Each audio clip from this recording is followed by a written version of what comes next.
दोन्ही राष्ट्रवादीचं विलीनीकरण करायचं असतं तर भाजपला विचारल्याशिवाय करणार का? मुख्यमंत्री देवेंद्र फडणवीसांचं मोठं विधान.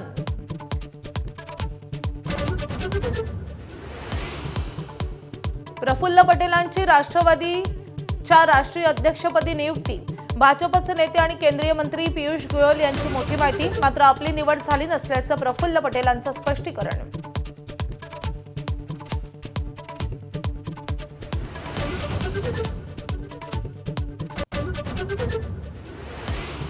1 एप्रिलपासून देशभरात नवा आयकर कायदा.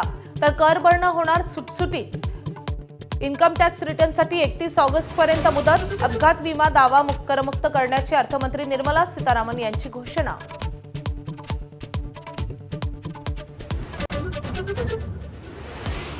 मुंबई पुणे पुणे हैदराबाद नवे रेल्वे कॉरिडॉर बनवणार. टायर 2 टायर 3 शहरांच्या विकासासाठी 5000 कोटींची तरतूद. निर्मला सीतारामन यांच्या अर्थसंकल्पात माहिती.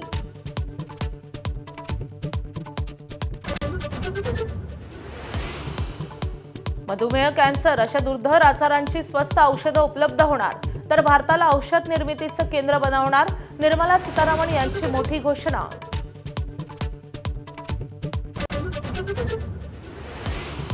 अघोषित संपत्तीच्या मर्यादेत 1 कोटीपर्यंत वाढ.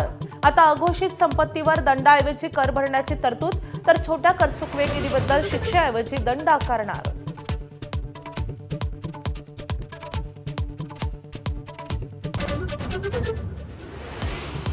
विकसित भारताकडे नेणारं बजेट. शेती पशुपालन उद्योगांसाठी भरीव तरतूद. मुख्यमंत्री देवेंद्र फडणवीसांकडून बजेटचं स्वागत.